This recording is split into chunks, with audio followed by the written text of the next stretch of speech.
Chapter 1. I had been with Julian Grant for 7 long years, and in all that time, he never once mentioned marriage. Then, he began a fierce pursuit of my long-lost sister, yet he never officially broke up with me. Just like the countless times before, he assumed I would always be there waiting for him, ready for him to come back after he'd had his fun. For my sister's birthday, he threw a lavish party, attending as her boyfriend. This time, I burned everything that connected me to him and went to the airport alone. As I was boarding, he sent me a message. "Vicky's birthday party is about to start. Everyone's waiting for you. Stop making a scene." I smiled, didn't reply, and blocked him on everything before resolutely stepping onto the plane. He had no idea that a week ago, I had already accepted my childhood friend Ethan Shaw's proposal. We were going to get engaged as soon as the plane landed. "Ethan, I accept." I held the phone, staring at my reflection in the mirror. I was practically skin and bones, my face so pale and gaunt I looked like I was seriously ill. Ever since I got together with Julian, I had pretty much always looked like this ghostly version of myself. I took a deep breath. It was time to end this toxic relationship. "Ava, really? You really agreed to marry me?" Ethan's voice on the other end was gentle, thick with disbelief. I took another deep breath and nodded slightly. "Yes, really? That's wonderful. You know, since the day I first met you, I've been waiting for this day to come." A smile had unknowingly crept onto the lips of my reflection in the mirror. "Give me a week to handle things on my end." "Okay, I'll wait for you." Just as I hung up, the door was shoved open with great force. "Ava, dear, your sister's birthday is in a week. Where are the gowns and jewelry I bought for you? Let your sister have a look and pick something." I said nothing, my gaze falling on Vicky Quinn, who stood behind my mother. Vicky's face was a mask of provocation, but the instant our mother turned to look, her expression shifted to a pitiful, on the verge of tears look. "Mother, it's really not necessary. The designer gowns you bought are fine, even if they aren't haute couture like my sister's. You are both my children. Whatever your sister has, you should have too." With that, my mother looked at me, her tone tinged with displeasure. "Ava, your sister suffered a lot out there before she came back. You need to take better care of her." I thought I would be angry and sad, just like all the other times. Sad that my mother would blindly favor my sister, forcing me to give in to her again and again. But to my surprise, I felt nothing at all. Perhaps when disappointment reaches its peak, you stop having any expectations. "Fine. If she wants them, she can have them all." I agreed with a smile. I was leaving in a week anyway. These gowns and jewels were just cumbersome baggage I had no intention of taking with me. My mother was very pleased with my sensible attitude and smiled as she promised, "I'll order even more beautiful clothes and jewelry for you in the future." I gave a non-committal smile. My mother left. I took Vicky to the walk-in closet. No longer the meek girl from moments ago, Vicky's eyes were filled with triumphant glee. "You must be furious, aren't you, sister? I've stolen the mother who doted on you and the boyfriend you dated for 7 years. Now I'm taking your gowns and jewelry too." I couldn't be bothered with her and turned to leave. Vicky quickly stepped in front of me, glanced back, and then suddenly let out a cry of ouch as she threw herself violently to the ground. Her head hit the doorframe with a sickening thud. "Sister, why would you?" Her voice was filled with disbelief. "Ava Quinn, what are you doing?" Julian had appeared at my bedroom door at some point, just in time to see Vicky fall, and I was just standing there, watching coldly. Julian strode forward and helped Vicky up, his voice full of concern. Vicky went limp in his arms, her voice pitiable. "Jules, I'm fine. I'm sure my sister didn't mean it." She glanced at me cautiously, biting her lip in a show of grievance. "She's always a bit clumsy like this, I'm used to it. It doesn't hurt at all." As she said this, Vicky let out a soft hiss of pain, her eyes darting toward me again. "Still say it doesn't hurt. You've got a bump on your head already." Julian gently rubbed the back of Vicky's head. He looked at me and his gaze turned icy. "Ava, stop bullying Vicky. She's your sister after all." Chapter 2. Vicky grew up in an orphanage. She suffered so much. Isn't that pitiful enough? She's your own sister. Even I, an outsider, know to feel sorry for her. How can you be so cold-blooded? I thought I wouldn't feel a thing when faced with Julian anymore. But this was 7 years of my life. It couldn't be erased overnight. I had pursued him for 3 years and been with him for 7. After all those years, He would rather believe the sister he'd known for less than half a month than believe me. This wasn't the first time. Whether it was my mother or Julian, they would unhesitatingly side with Vicky, labeling me as jealous and cold-blooded. I wasn't sad. In fact, I wanted to laugh. But when I opened my mouth, my voice came out hoarse. "Julian, we've been together for so many years. Don't you know what kind of person I am?" Julian's expression flickered. He looked at me, his resolve seeming to waver. "It's natural for my sister to be angry. After all, Jules used to be her boyfriend," Vicky said softly. "Jules, please don't be so nice to me. My sister is already really, really angry." By the end, Vicky's voice was tinged with tears. The look in Julian's eyes when he turned back to me was once again ice cold. His tone was certain. "You're jealous that I like Vicky. Jealous that I'm good to her. You're jealous that she's gentler and more considerate than you, more likable. Ava Quinn, you changed the moment Vicky was found. Jealousy has made you unrecognizable. You're not the person you used to be, are you?" After he finished, he swept Vicky up into his arms and left without a backward glance. Finally, the last shred of affection had been worn away. I never thought this was the kind of person I was in Julian's eyes. Fine. Those 7 years might as well have been fed to the dogs. From now on, we would go our separate ways and never see each other again. I opened an airline website and quietly began to book a flight. Suddenly, a notification from a priority contact popped up at the top of my screen. It was from Julian. "Suddenly, I want to get married." He had sent it in our mutual friends group chat. The chat instantly exploded, with a dozen people tagging me. "Ava, did Jules propose? After a 7-year marathon, are you two finally tying the knot? Why are you still calling her Ava? You should be calling her Mrs. Grant. Mrs. Grant, is the date set? When do we get to celebrate with you?" The group was as festive and lively as New Year's, until Julian sent a digital invitation to the group. It was for Vicky's birthday party. The host, Vicky Quinn's boyfriend, Julian Grant. Immediately after, he added Vicky to the group chat. "What are you all talking about? The reason I want to get married is because of Vicky. Vicky is gentle and considerate. She gives me the feeling of home, a feeling Ava never gave me." The group chat fell silent. Everyone had seen how I had treated Julian over the years. They all knew he was a playboy, but it had never been so blatantly thrown in my face. At least on the surface, I had always been his girlfriend. "Hi everyone, I'm Vicky Quinn. You can all call me Vicky." Vicky sent a voice message. Her voice was soft and delicate, with a hint of shyness. The group remained silent. "Why the cold shoulder? Hurry up and say hi to your future sister-in-law," Julian prodded. After he said that, a few people in the group started to respond to Vicky, but most remained silent. Chapter 3. The atmosphere in the group chat turned cold again. I sent a message. "Congratulations on finding your home, Mr. Grant. Wishing you an heir soon." After sending it, I decisively left the group. It was Julian's group chat to begin with. He had added me when we first got together, and over the years, we had all hung out and slowly became close. Now, I was leaving. I intended to make a clean break with Julian. There was no reason to stay in the group any longer. After leaving the group, I started packing. Halfway through, my phone rang like a death knell. It was Julian. "Come to my place." Right now, the same old commanding tone. "What for? Come cook, and while you're at it, apologize to Vicky." "Why should I?" Julian's voice was tinged with anger.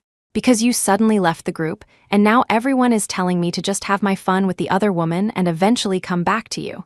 Because you left, everyone thinks Vicky is a homewrecker. I really like Vicky, and I don't want her to be slandered like this."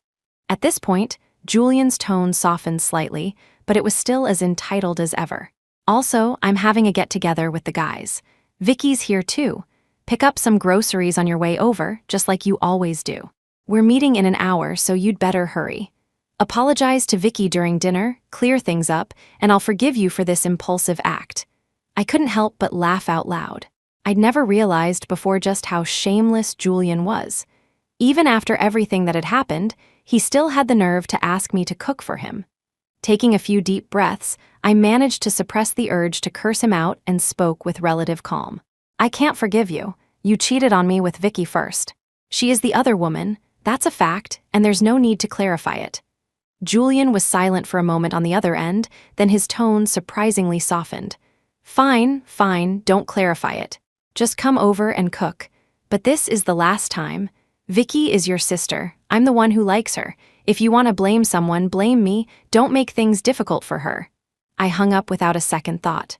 Julian called several more times, but I didn't answer. Finally, he sent me a message. "Ava, stop making a scene. Everyone loves your cooking. Hurry up and come over." Seeing that message, a sharp pain shot through my stomach. This shameless swine angered me so much my chronic stomach ailment flared up. After the anger passed, what remained was mostly sorrow. If my grandmother knew I was wrecking the stomach she had so carefully helped me nurse back to health for a man like this, she would be heartbroken. I opened my phone's photo album and looked at the picture of the kind-faced old woman, memories flooding back. Grandmother had taught me how to cook, hand over hand. Before she passed, she gave me a yellowed recipe book. The Quinn family had once been imperial chefs, and my grandfather was a master chef qualified to cook for state banquets. My father passed away early, and grandmother hoped I would carry on the Quinn family's culinary legacy. But instead, I gave it all up to cook for Julian, carefully tending to his stomach, which was as fragile as my own. I cooked to help him save face with his friends, and I was the one behind the stove for all the Grant family's banquets. I worked myself so hard that my stomach problems returned. Meanwhile, the Grant family's business soared, thanks to the countless resources and opportunities they gained from guests who raved about the food at their banquets. I opened a locked drawer, took out the yellowed recipe book, and carefully placed it at the bottom of my suitcase. This time, I was determined to fulfill my grandmother's last wish, to make the Quinn family's culinary art flourish. Chapter 4. The next day, I planned to take Goldie to get the necessary documents for his transport. Goldie was the puppy my grandmother had raised. He had been with her for 5 years and with me for 3. Besides the recipe book, he was the only thing she had left me. I had just gotten dressed when I heard the agonized whimpers of a dog from outside the window. Faintly, I could also hear Vicky's curses. "You stupid mutt, you dare bark at me? I'll kick you to death. Ava Quinn treasures you so much. She'll be thrilled to see your corpse, won't she?" My breath caught in my throat. I flew down the stairs and rushed into the garden. Goldie was lying on the ground, blood seeping from his belly and trickling from the corner of his mouth. Vicky stood over him, stabbing at his stomach again and again with the slender heel of her high-heeled shoe. She heard my footsteps, looked up at me, and a provocative smile spread across her face. My mind went blank for a second, then all the blood rushed to my head. I rushed over like a madwoman and shoved Vicky away with all my might. Caught off guard, Vicky fell heavily to the ground with a scream. She instinctively put her hands down to break her fall, and her entire palm and forearm were scraped raw, leaving a long, bloody gash. I quickly scooped Goldie into my arms and started to run. As I neared Vicky, she grabbed the corner of my shirt. "Sister, why are you doing this to me? And why are you doing this to Goldie?" Tears streamed down her face instantly. She looked like a fragile butterfly in a storm, broken and pitiful. "Get lost," I kicked her away and tried to run. "Goldie, hang on, I'm taking you to the vet right now. There's still time. There has to be time." "Ava, what are you doing?" My mother's furious voice rang out. Beside her stood Julian, his face ashen.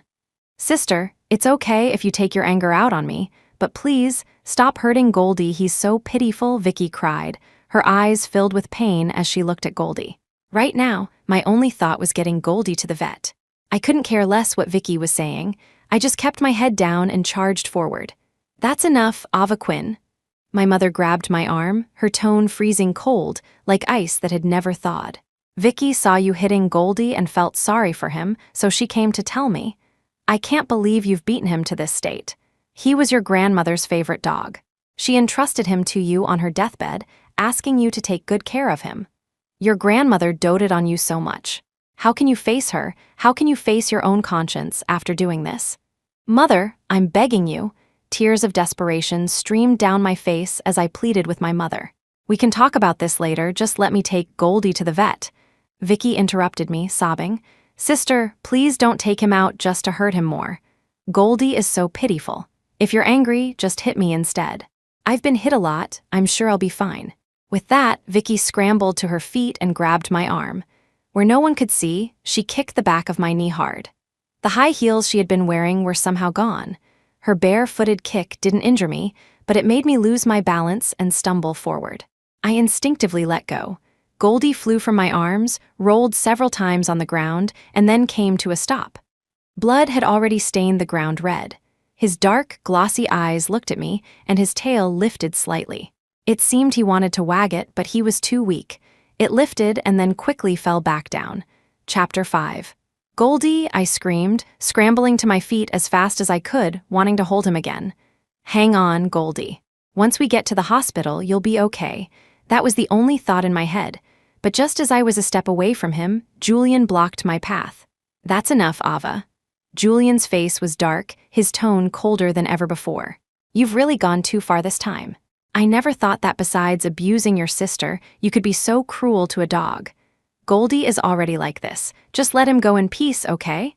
Suddenly, Goldie began to convulse violently. I shoved Julian aside and threw myself down beside Goldie. The convulsions stopped. He just lay there, looking at me, a single tear rolling from the corner of his eye. I gently stroked his head, calling his name softly. Goldie! With great effort, Goldie turned his head and licked my palm. I understood what he meant. He was telling me not to be sad. Then, his head went limp and he was still.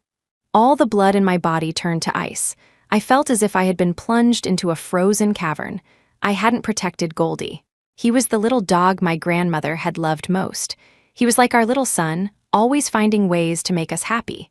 But now, the sun was gone. For me, this home was now nothing but coldness.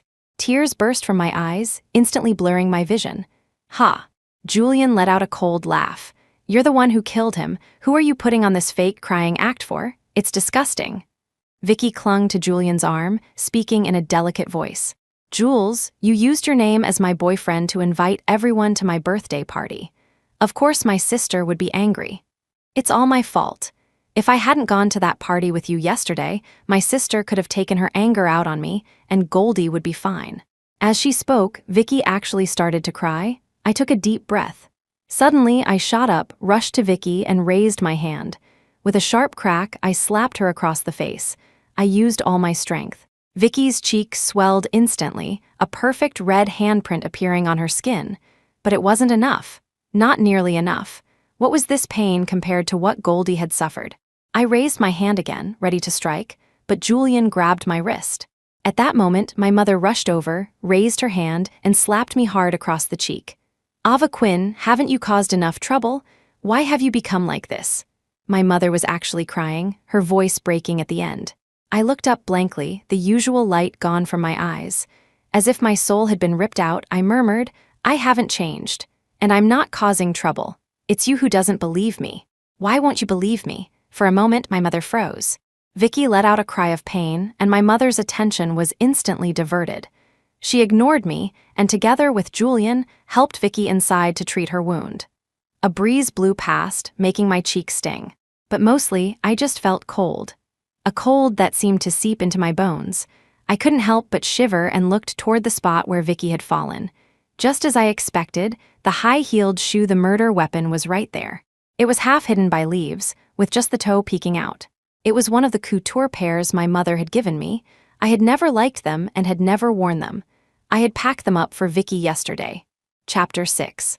I remembered how my mother had seen Vicky try on the shoes and commented on how much she seemed to like them. She had said that I disliked the shoes so much I never even tried them on. And now that Vicky liked them, they had found their purpose.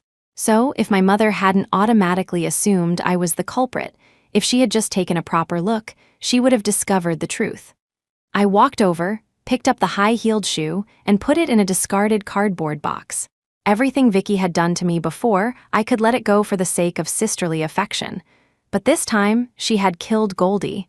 I couldn't just let this go, and something else was strange. Vicky had gone missing when she was 4. I was 9 at the time, and I remembered she loved puppies and had a very kind heart. No matter how much a person changes, their fundamental nature can't change that drastically, can it? It was time to hire someone to look into this. I placed Goldie in his favorite bed, next to his favorite toys and treats. His body was already growing stiff. My nose stung, and tears fell, drop by drop, onto his fur. Every time I had cried before, he would come and gently lick the tears from my face. He would do tricks, begging and rolling over, trying his best to cheer me up. Yes, he wanted me to be happy. I wiped my tears and forced a smile. That day, I had Goldie cremated and placed his ashes in a beautiful jar. I sent the high-heeled shoe that killed him to a specialized forensic lab, paying a high price for an expedited analysis. I also hired a well-known private investigator in the capital to look into Vicky Quinn. When I got home that night, I placed Goldie's ashes at the bottom of my suitcase, right next to the recipe book from my grandmother.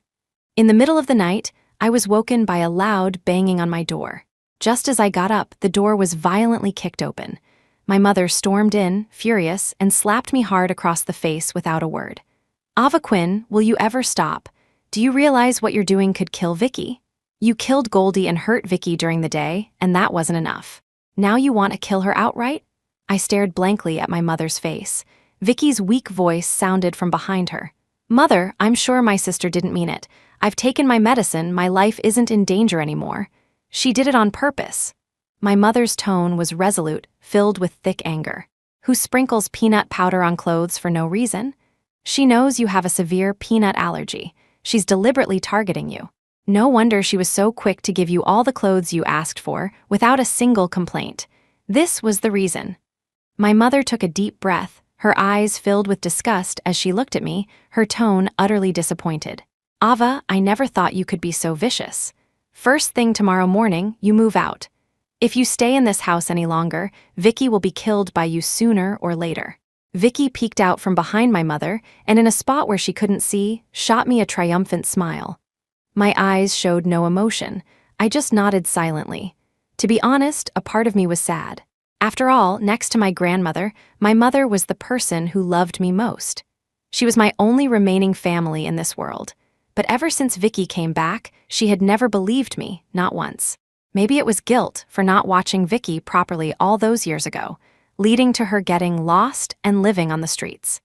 Maybe it was because the image of a kind and obedient Vicky was so deeply ingrained in my mother's mind. I went from arguing my case, feeling hurt and sad, to slowly becoming silent and numb. And now, my heart was completely dead. I knew that the bond between my mother and me was likely severed for good. Chapter 7. I packed everything and called a moving company first thing in the morning. To my surprise, my mother was in the living room. Her eyes were red and puffy, with heavy dark circles underneath. She clearly hadn't slept all night.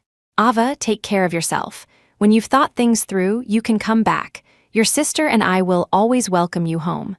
My mother's words were filled with sincerity. I didn't answer.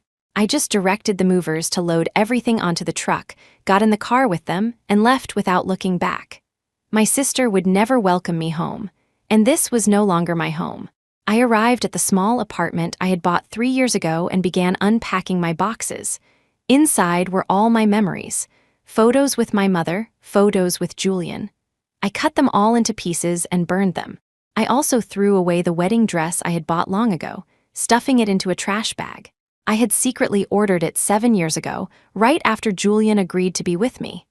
Over the years, I had fantasized countless times about wearing that dress and walking down the aisle with him.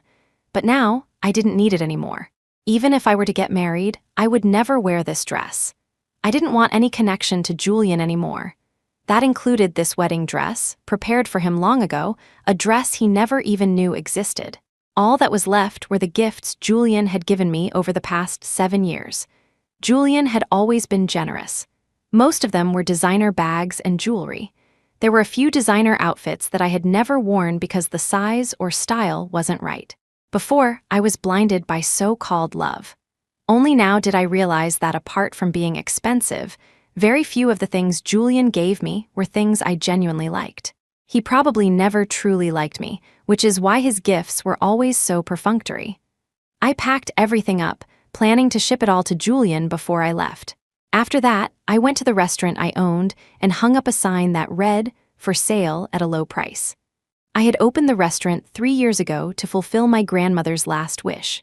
Now, it had become the Grant family's private kitchen, used to entertain their business partners. Because the price was low enough, I got a call that very day. The buyer was a kind-faced, middle-aged man. The contract was signed quickly, and the payment was transferred just as fast. Once the deal was done, the man closed the restaurant door and replaced my "For sale" sign with one that read, "Under renovation." I strolled home. I had bought this apartment for its convenience to the restaurant. It was close, only a 10-minute walk away. I was halfway there when Julian's car suddenly pulled up beside me. The back window rolled down, revealing Julian's handsome face, a face that could make people scream. But now, that face stirred no emotion in me. If anything, I felt a little disgusted. I frowned and quickened my pace. "Ava," Julian called out from behind me, his tone light, with a hint of command. I ignored him and kept walking. Julian suddenly opened the car door, got out, and hurried after me. A few curious passers-by had already stopped to watch the unfolding drama. I had no choice but to stop, my face a mask of impatience. "What is it?" Julian paused, seemingly surprised by my attitude. A flash of annoyance crossed his face, but he managed to suppress his anger and spoke in as calm a voice as he could muster. "Why did you sell the restaurant?" I frowned, my impatience even more obvious. "That's my personal business. I don't see how it has anything to do with you, Mr. Grant." Chapter 8. All right, Ava, stop making a scene. Julian's tone was indulgent, as if he were calming a sulking puppy. He rubbed his temples, his voice heavy with fatigue. "Mr. Wang is coming over tomorrow, and he specifically requested your cooking. Since the restaurant is sold, just come cook at my place." If this were the old me, seeing Julian like this would have broken my heart. I would have immediately agreed to his request and helped him cook. But now, I just said coolly, "Sorry, I can't." With that, I started to walk away, but Julian grabbed my wrist. "Ava Quinn, are you really trying to force me to break up with you? You've known from the beginning that I'll always have women flocking around me. And you've always been so sensible, so obedient. Why don't you learn from your sister? Be a little gentler, say a few soft words, and I won't break up with you." I pulled my hand away from his grasp. A strong wave of nausea washed over me. I truly couldn't understand why I had ever fallen in love with such a person. A man so arrogant, who so casually trampled on everything I had given him. "We've already broken up. Stop harassing me." Perhaps the disgust in my eyes was too obvious. Julian finally lost his temper and sneered, "Fine, let's break up then. Ava Quinn, you're the one who asked for this. Don't come crying back to me later." His eyes were filled with the triumphant glee of someone who believed they held my entire world in their hands. For 7 years, no matter how much he played around, I would always wait quietly for him to come back to me. All his friends said it. Ava Quinn was so desperately in love with Julian Grant that she could never leave him, and he believed it with all his heart. I smiled, said nothing more, and walked away. That night, just before bed, Julian suddenly started spamming me with messages. They were all videos. It was him on a beach, under lights that twinkled like fireflies, making a sweet confession to Vicky. It was a recreation of the scene where I had confessed my love to him 7 years ago. As a child, I used to sit with my grandmother in the courtyard and watch the fireflies. Under the dark moon, the tiny, twinkling lights were breathtakingly beautiful. I had always hoped that someone would create such a romantic and beautiful scene for me. In the end, it was I who had created those fake fireflies. And so began this fake love story. After we got together, I told Julian about my dream of seeing real fireflies. I had always imagined it. Him, under the bright moonlight, amidst a dance of fluttering fireflies, proposing to me. As it turned out, what is fake will always be fake. It can never become real. I didn't reply. I removed Julian from my priority notifications, turned off alerts for his messages, and muted the chat. My social media feed was also flooded with posts from Julian. The latest one was a photo of a red mark on the back of Vicky's hand, with Julian tenderly blowing on it. The caption read, "To a certain vicious woman, I suggest you try being a better person." Vicky was the first to comment below. "It's all my fault. My body is just too weak, that's why I'm allergic to peanuts. You can't blame my sister entirely." Julian replied immediately after, "How is this your fault? It's all her. She's vicious, consumed by jealousy, jealous that I'm good to you." I muted Julian's feed, out of sight, out of mind. To ensure Julian wouldn't bother me when I left, I hadn't blocked him yet. Over the next few days, Julian and Vicky seemed to be on a continuous parade of public affection. Many friends called to ask me what was going on. I grew tired of it and finally posted a single message on my feed. "Julian Grant and I have broken up. Thank you for your concern." Chapter 9. Vicky's birthday party soon arrived. It was a grand and magnificent affair. Julian had even high-handedly invited the media. It was a public declaration of Vicky's status as his official girlfriend. Over the years, he had a constant stream of women around him. I was the only one he had ever publicly acknowledged. But when he acknowledged me, it was perfunctory. Forget inviting the media, he just had a get-together with friends and casually announced it. A get-together where I was the one cooking. But now, he had given Vicky such a grand stage. It made me look like even more of a joke. Some people envied Vicky, while others ridiculed me. The story of how I had pursued Julian was known throughout our circle. Vicky, gloating, recorded videos of people's ridicule and sent them to me. I didn't even bother to watch them and immediately blocked her. I listed my apartment for sale with the property management office. At 2 in the afternoon, I got into a taxi headed for the airport. My phone started ringing continuously. I silenced it and didn't answer a single call. While waiting in line to board, I received a message from my mother. "Ava, this is your sister's first birthday back home. You have to be here.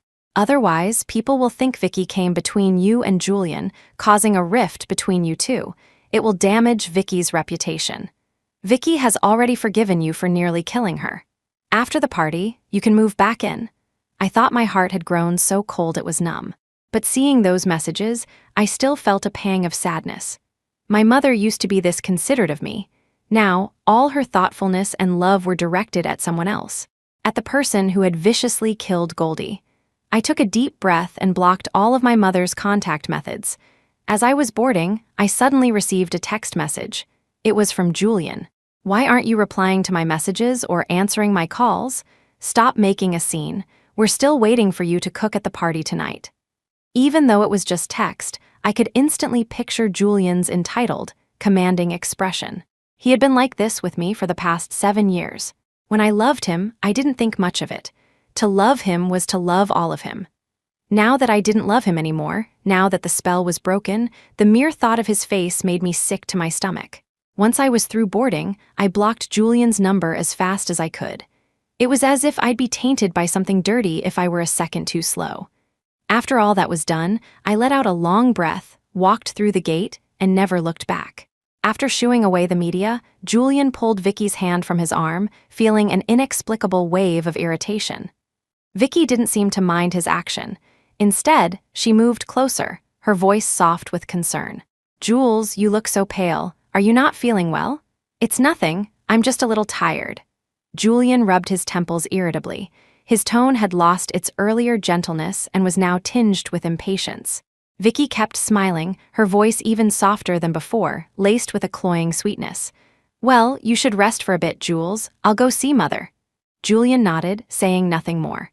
He found a quiet corner to sit down, raised his wrist, and glanced at the time. It was already 3 o'clock. He unlocked his phone and looked again. Still no reply from Ava Quinn. She hadn't replied to any of his previous messages either. He had already humbled himself, actively messaging her first. Chapter 10. Julian thought back to the past. Ava used to reply to every single one of his messages.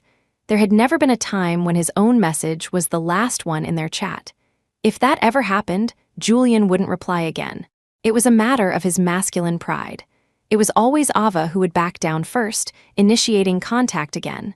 This time, he felt he had already been incredibly humble. So what if he had publicly confessed his feelings for someone else and acknowledged her as his girlfriend? It was all just to provoke Ava, to get a reaction because she was being too stubborn. They weren't married. Wasn't it normal for a man to have a woman on each arm? He thought that after so many years, Ava would have learned to be more magnanimous. He never expected her to be so petty. This was the last chance he was giving her. If Ava gave it up, he wouldn't pursue her anymore. He was Julian Grant. What kind of woman couldn't he have? If it weren't for the fact that Ava's cooking suited his taste, he would have never agreed to be with her in the first place.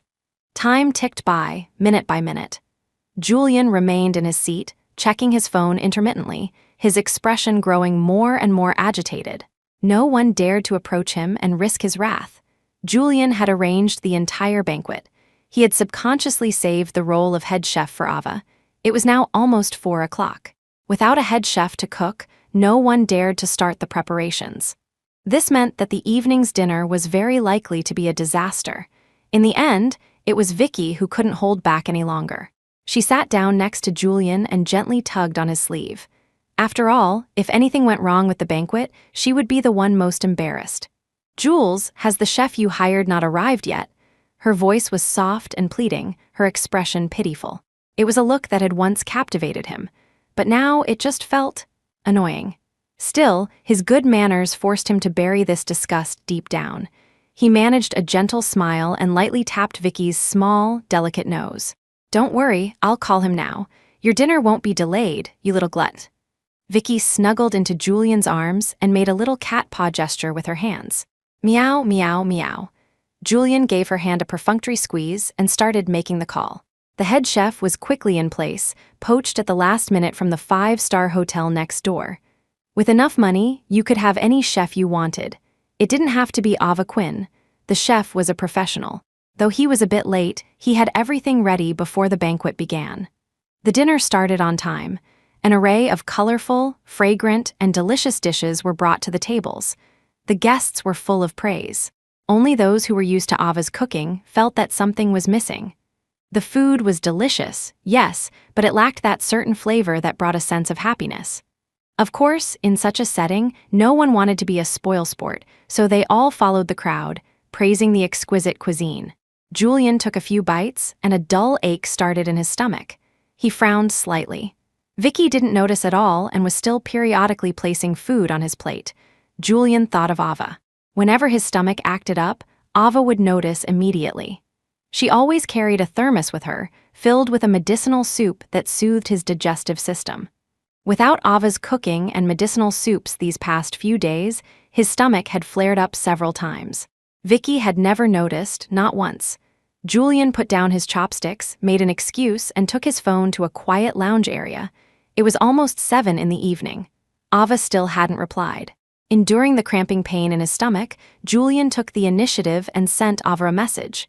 "Let's get back together." The only response was a glaring red exclamation mark. Chapter 11. Julian stared at the exclamation mark, stunned for a long moment. He wondered if it was a system error. He tried sending several more messages in a row. Each one was met with the same red exclamation mark.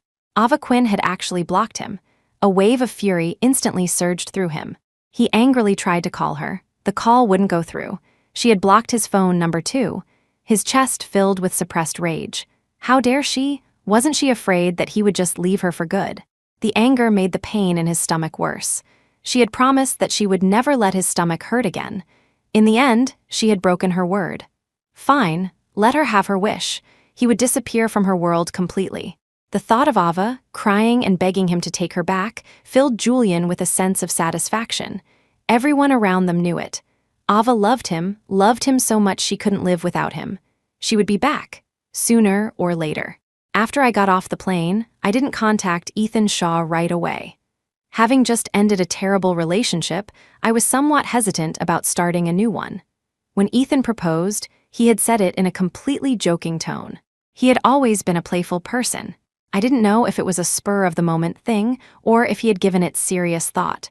I thought I should give Ethan some time to think it over. As it happened, my best friend from university, Beatrice White, also lived in the city.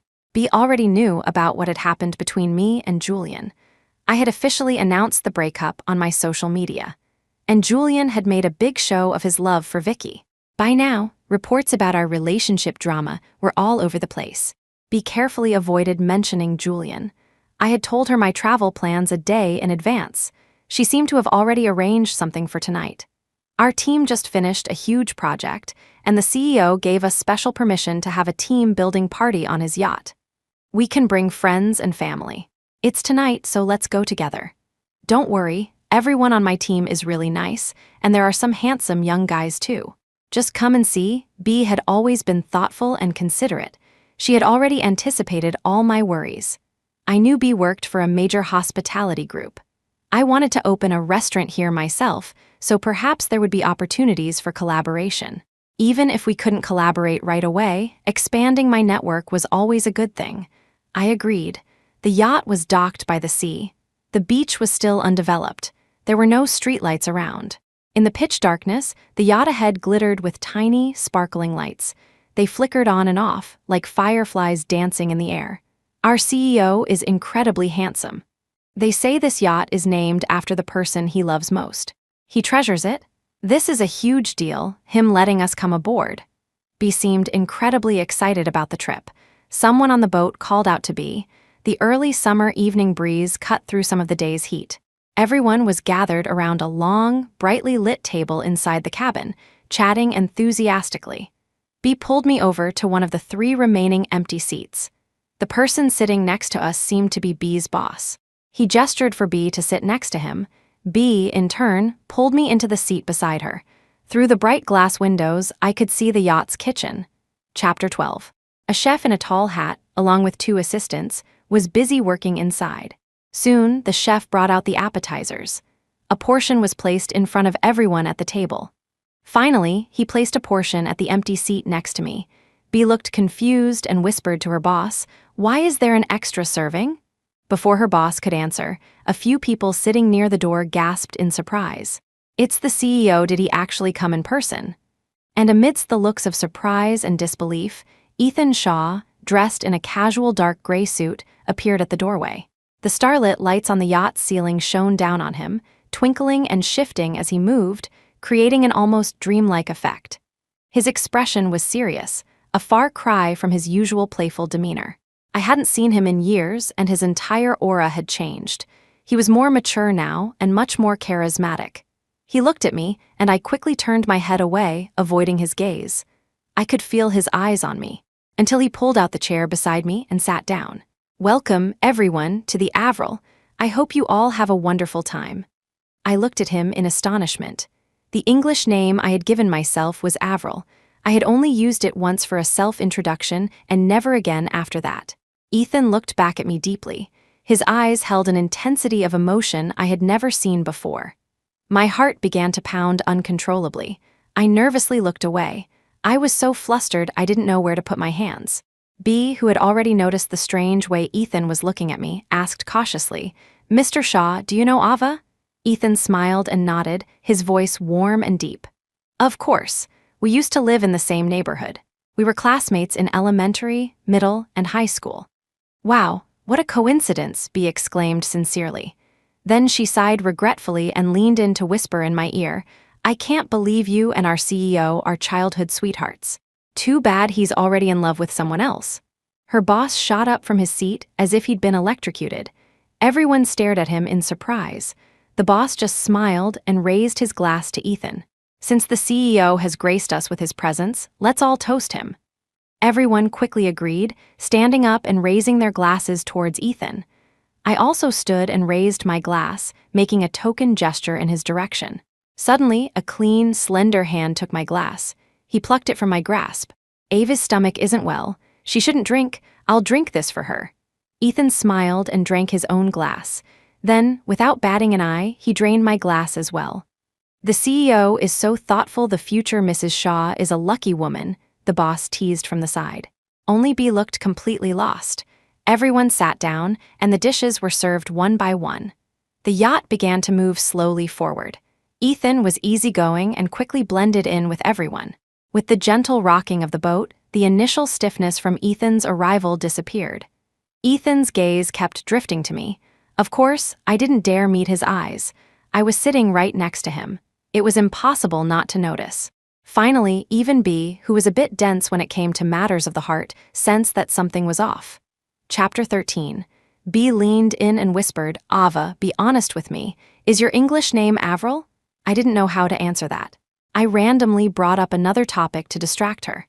I glanced unconsciously in Ethan's direction. He was looking at me too. There seemed to be a hint of hurt in his eyes. I quickly looked away, not daring to look at him again.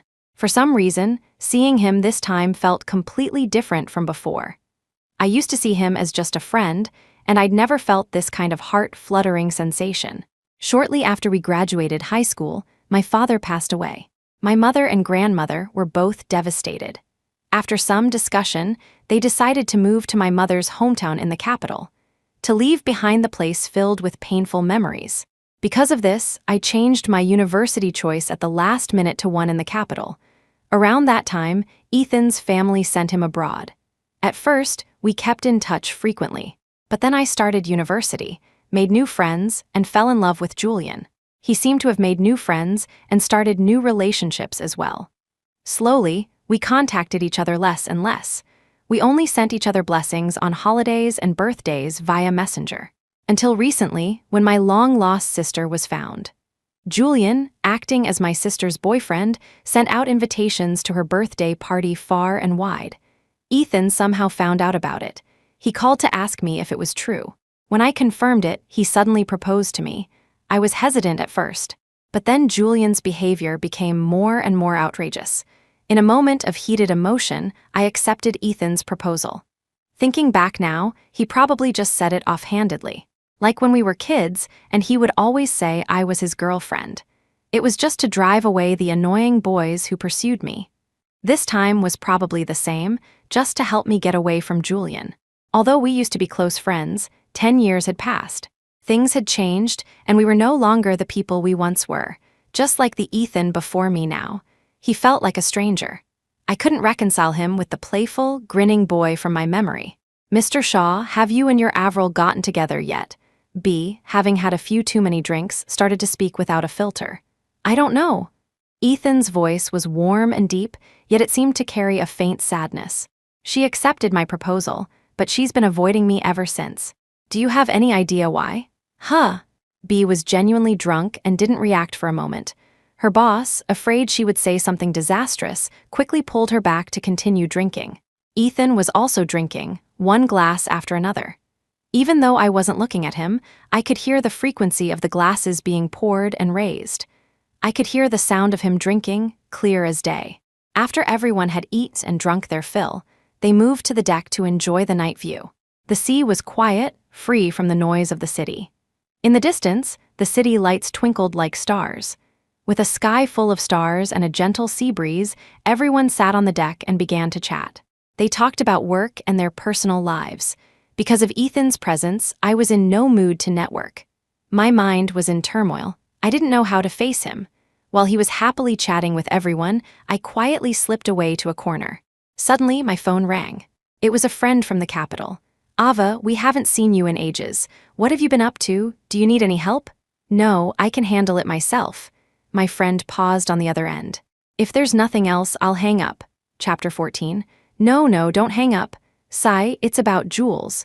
His stomach is acting up again, and he refuses to go to the hospital. He won't take the medicine his doctor prescribed either. And he just keeps drinking. No one can talk him out of it. If you're not busy, could you come over to his place and try to talk to him? Julian and I have broken up. If there's a problem, you should contact his current girlfriend. Jules just told Vicky to get lost. We can all see it. You're the one he's always loved.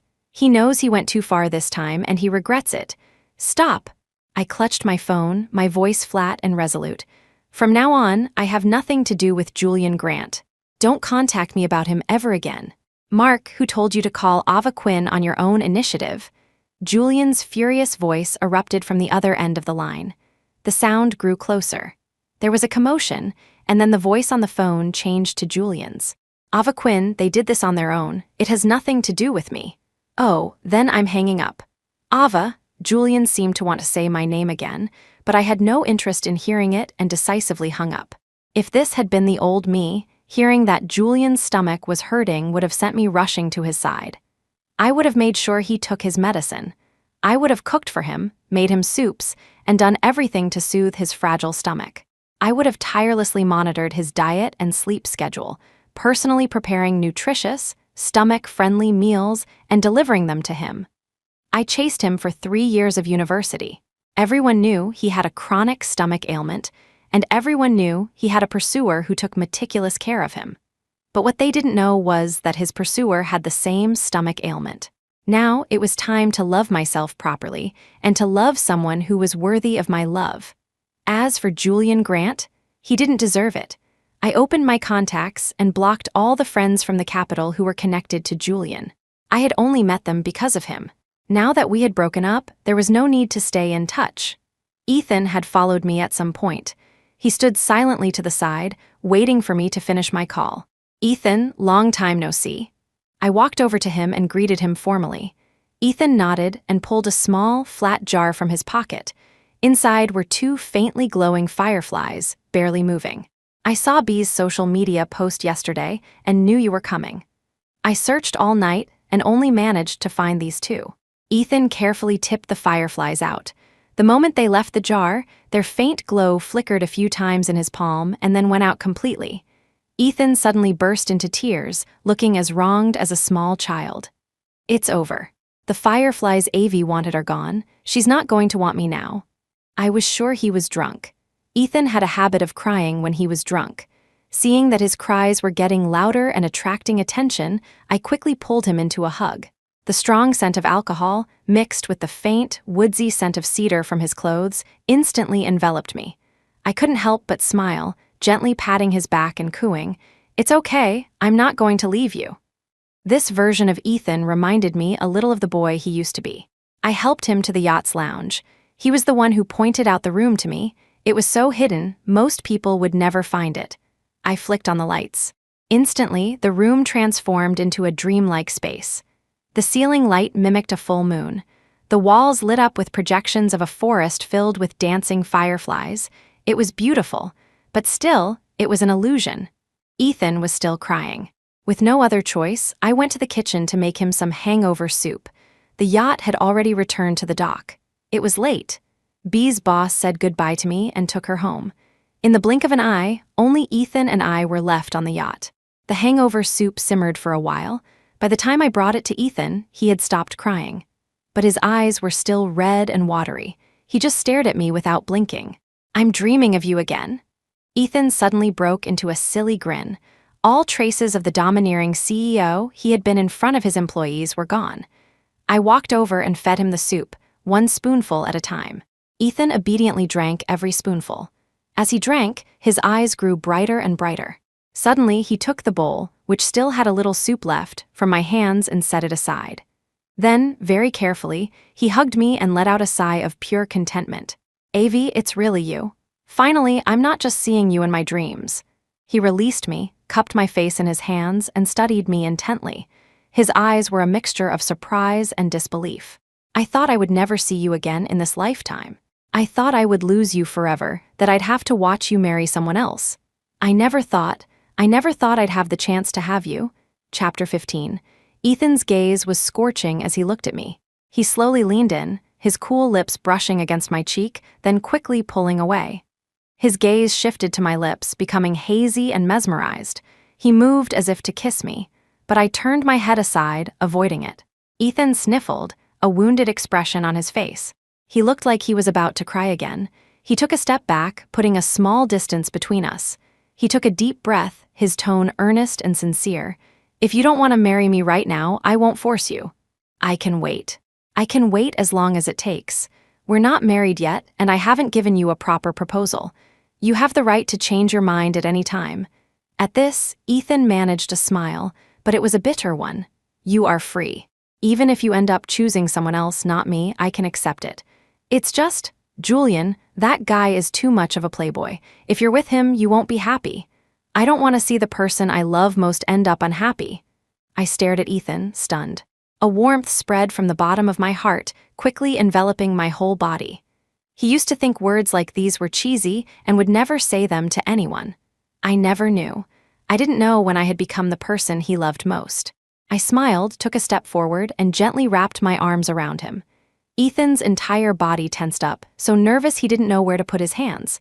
I leaned in close to his ear and whispered, "I'm not going to change my mind. Ethan Shaw, let's get married." I released him, cupped his face in my hands, and gently pressed my lips to his. Ethan's breath hitched, but in the next moment, he turned from passive to active, deepening the kiss. The night was still young, and the story of Ethan and me was just beginning. Julian's stomach was in constant pain. His face was gaunt, and he spent his days and a days inviting friends over to drink. He hadn't paid any attention to his company's affairs for a long time. Waves of friends tried to talk sense into him. Even Julian's mother flew back from abroad to persuade him personally. But for some reason, he had become impervious to advice. No matter what anyone said, he continued on his self-destructive path. Even Julian himself didn't know why he was acting this way. Perhaps he had grown tired of Vicky's antics. Now, seeing her in front of him, she just seemed cloyingly sweet, her efforts over the top. Like she was putting on a performance just for him. He began to miss Ava. He missed how she could always immediately sense his mood. Even the slightest change in his expression, and Ava would know his stomach was acting up. She would then tirelessly supervise his meals, cooking and making soups for him. But now, as long as he didn't make it obvious, not even his own mother noticed anything was wrong. When his friend had called Ava, he had had the chance to stop him. But on some strange impulse, he had let his friend dial the number. He had even sat down next to his friend, wanting to hear the sound of Ava's voice. But all he heard was her merciless rejection. He had suddenly flared up in anger and said those things to her. God knows how much he wanted Ava to care for him like she used to, even the nagging he once found so annoying. But there was nothing. Ava said nothing and just hung up the phone decisively. She never called back. It was as if his entire existence had nothing to do with her. Since the day they met, Ava had never treated him like this, like he was a complete stranger. Honestly, in that moment, Julian's heart had panicked, but he quickly reassured himself. Ava had loved him for 9 whole years. For 9 years, he had a constant stream of women around him, and Ava had never left. She had always worked so hard to maintain their relationship. She had even accepted his philandering because of it. 9 years was long enough for a woman's love to be etched into her very bones. She could never leave. Julian refused to believe it. He refused to believe that Ava could really let go of their 9 years of history and leave him completely. He had probably gone too far this time, and Ava was truly furious. Julian, stop drinking. Mrs. Grant frowned in disapproval, her hand pressing down on Julian's glass. There's a lot of work piling up at the office, all waiting for you to handle. Your friends are all worried about you. Are you just going to continue like this, destroying your own body? At this, Mrs. Grant's tone softened. If you want to be with Miss Quinn, we won't stop you anymore. A friend chimed in softly. We already called Vicky. She's on her way. Your mother has already agreed. Hearing that name, Julian was suddenly overcome with disgust. He staggered to his feet, his bloodshot eyes filled with anger as he glared at his friend. Who told you to call her? Did I say I wanted her to come? The friend mumbled defensively. She's your girlfriend. If we don't call her to take care of you, who should we call? When did she become my girlfriend? Julian let out a cold laugh. Don't you all know who I really want here? The friends exchanged glances, then cautiously looked at Mrs. Grant, unsure how to answer. Mrs. Grant's tone turned cold. She's the girlfriend you acknowledged in front of the media, the one you made a grand public confession to. Was all of that a joke? Chapter 16. The friends also chimed in, one after another. Yeah, you posted so much about it on social media. Everyone knows. You even said in the group chat that Vicky was the one you wanted to marry. Ava even wished you an early heir. We thought you and Vicky were about to get engaged. Julian frantically ran his hands through his hair in frustration. It was my fault. I went too far. I was just trying to spite her to force her to give in. She was always so sensible before. She'd be angry for a little while, then she'd come back. Why has it been so long this time, and she still hasn't come back? Julian had had so many women over the years that he hadn't given Ava much more attention than any of the others. Mrs. Grant, who lived abroad most of the time, couldn't even recall who Julian was talking about at first. Seeing her confusion, the friends briefly explained, and only then did Mrs. Grant remember. Oh, it was her. That girl is a wonderful cook, and she's gentle, virtuous, and knows her place. She's indeed a good choice. I'll call her myself. Because Ava was such a good cook, Mrs. Grant had exchanged phone numbers with her years ago. But then the Grant family had expanded their business overseas, and Mr. and Mrs. Grant had gone personally to oversee it. They had been gone for 6 years, and in the hustle and bustle, they had long forgotten the delicious food that had once amazed their palates. And they had forgotten the person who created it. Now that she was mentioned, the buried memories came flooding back. Mrs. Grant opened her contacts, searched for Ava's number, and dialed it directly. The call wouldn't go through. She tried a few more times with the same result. The friends also tried calling Ava's number. The result was the same for everyone. The air seemed to freeze, and the atmosphere turned cold.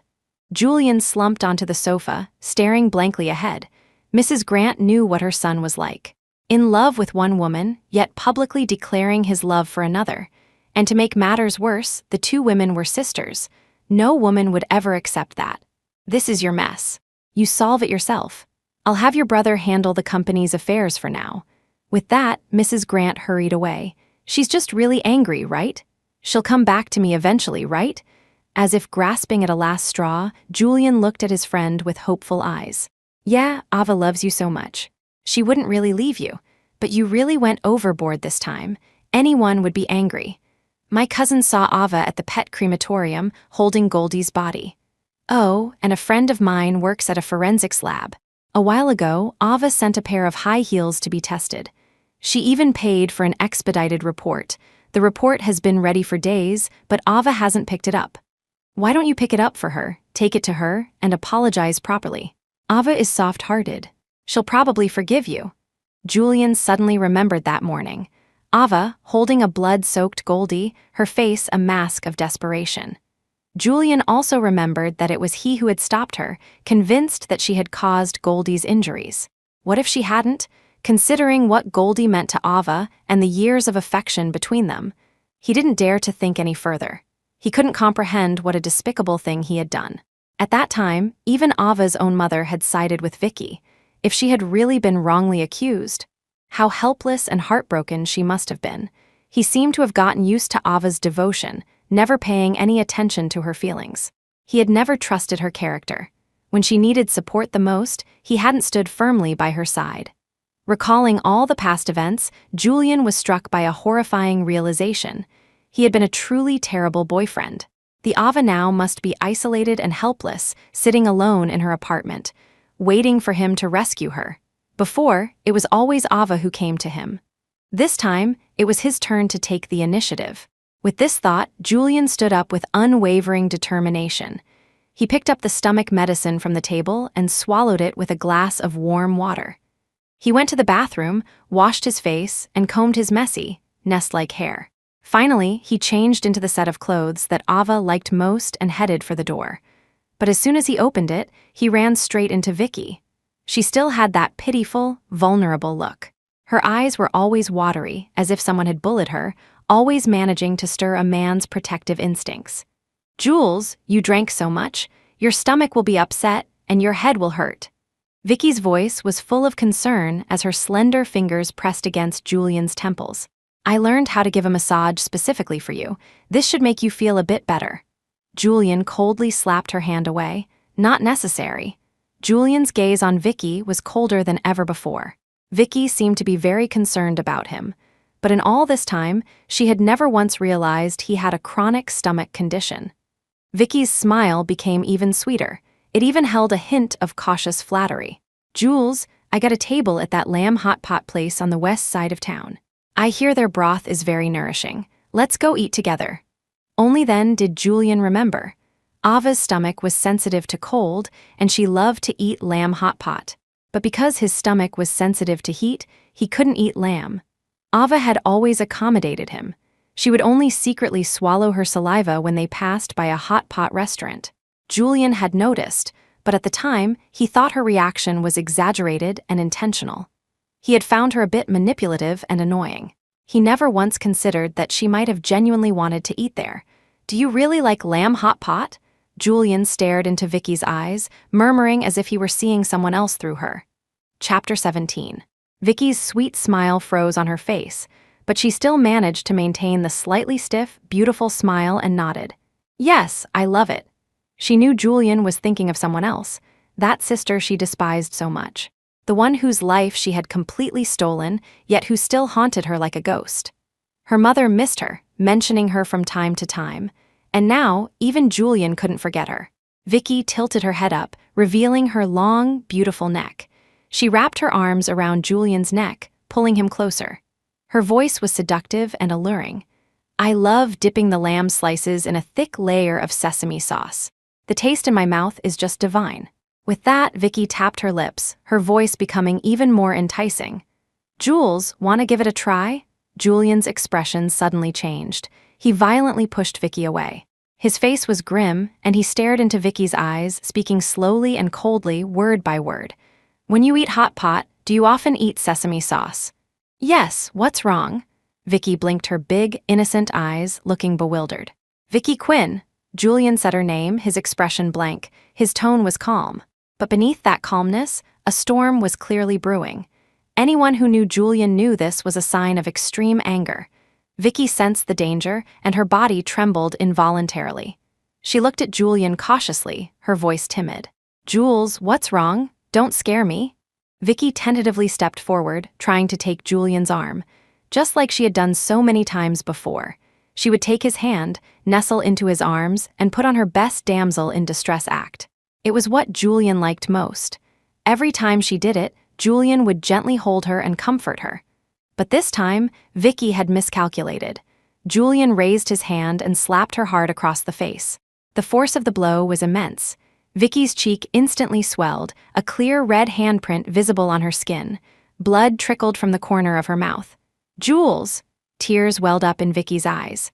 She clutched her cheek pitifully, a look of utter disbelief on her face. Jules, why did you hit me? Julian let out a cold laugh. Vicky, didn't you tell me you have a severe peanut allergy? You cried to me, saying Ava put peanut powder in the clothes she gave you. You said that even though she almost killed you, she was still your sister and you didn't blame her. Yes, I did.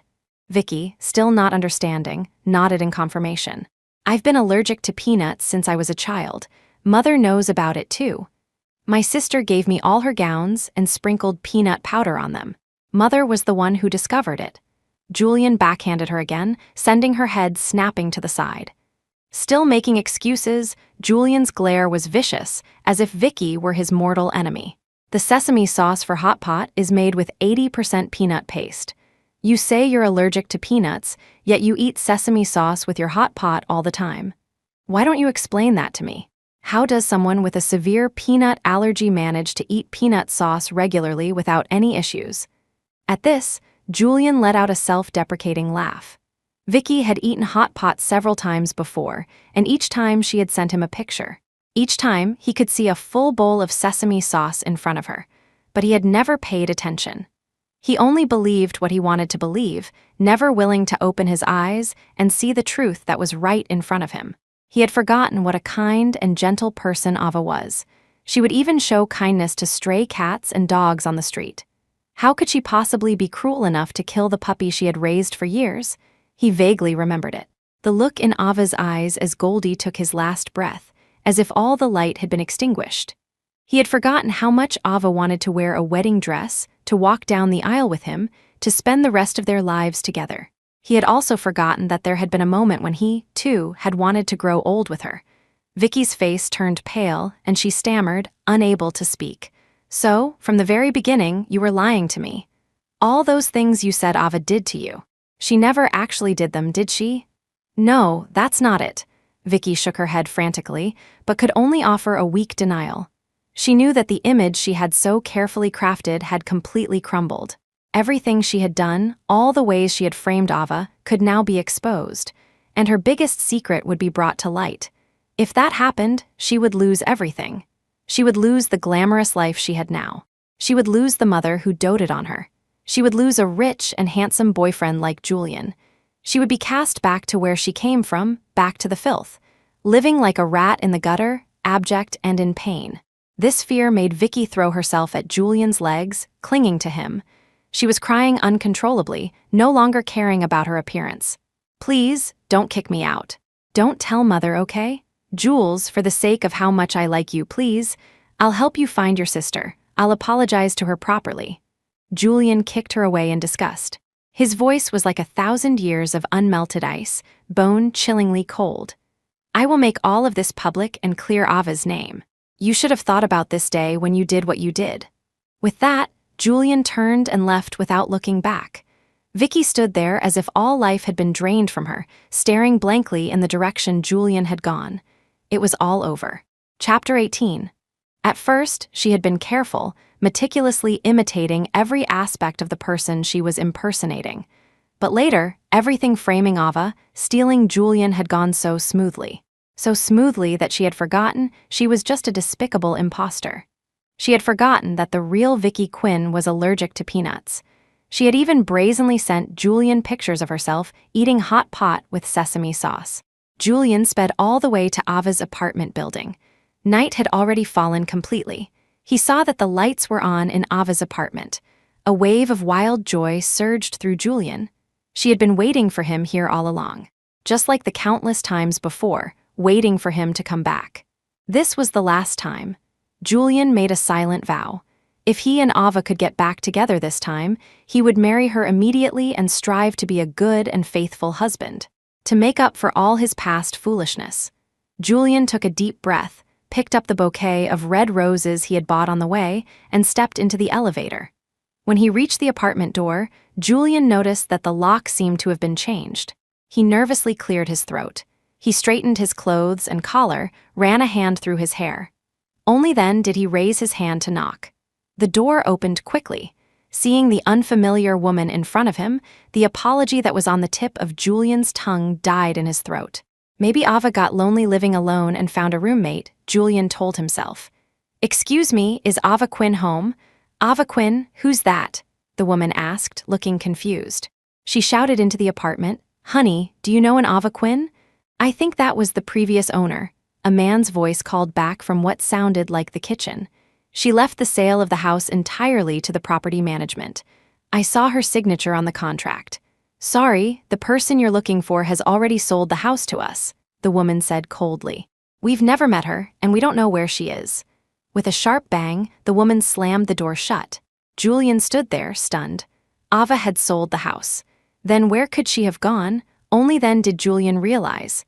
Other than her family home and this apartment, he had no idea where Ava might be. He didn't know if she was still in the capital. He didn't even know if she was still in the country. She had sold her apartment. Would she ever come back? Where was she waiting for him? Was she even waiting for him? Julian had no clue. They had been together for 7 years, and only now did he realize how little he knew about her. The suspicion that had been nagging at him finally erupted with full force. A suspicion so terrifying that Julian had not dared to believe it. Ava had really left him. She had completely given up on him and would never come back. He had finally lost the person who loved him most. Just when he had come to his senses and wanted to love her properly. Why couldn't she give him one more chance? Perhaps this was karma. The price for all the years he had trampled on her love. Julian once again held a high-profile press conference. He laid out all the evidence of Vicky's cruelty, how she had stomped Goldie to death, and all her previous acts of animal abuse for the public to see. He also presented the details of how she had framed Ava. To investigate all this, Julian had hired the most famous detective in the capital. The detective discovered that someone was already investigating this person. Since the direction of the investigation was the same, the detective, with Ava's permission, merged the two cases. As the investigation deepened, Julian felt more and more like a blind fool for ever having liked such a person. And because of it, he had lost Ava. He had lost the love of his life. This person, Vicky, was far more depraved than he could have imagined. Her heart was as black as a viper's. She wasn't Vicky Quinn. Her real name was Lucy Miller. Lucy had accidentally discovered that the child bride sold to her family years ago was actually the second daughter of the Quinn family, Vicky Quinn. She secretly cut a lock of Vicky's hair. Then she poisoned the food with rat poison. She murdered her parents, her brother, and the real Vicky, who was locked in the cellar. She dismembered their bodies and buried them in the mountains behind their house. Finally, using the excuse that her entire family was moving to the city, she sold the family home and land in her father's name. With the money, she got plastic surgery to resemble Vicky. Using the real Vicky's hair, she passed the DNA test and was welcomed into the Quinn family as an imposter. The case had now escalated to a criminal investigation. Once the detective suspected murder, he immediately reported it to the police and handed over all the evidence. The case was still under investigation, so Julian did not announce these details at the press conference. However, Ava's mother, Helen, as a party involved, already knew everything.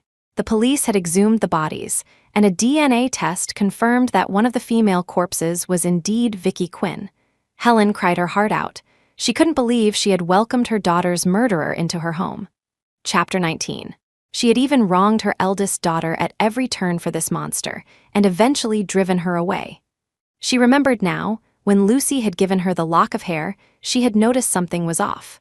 The hair was coarse and yellowed, completely different from Lucy's. Lucy had made up some lie at the time.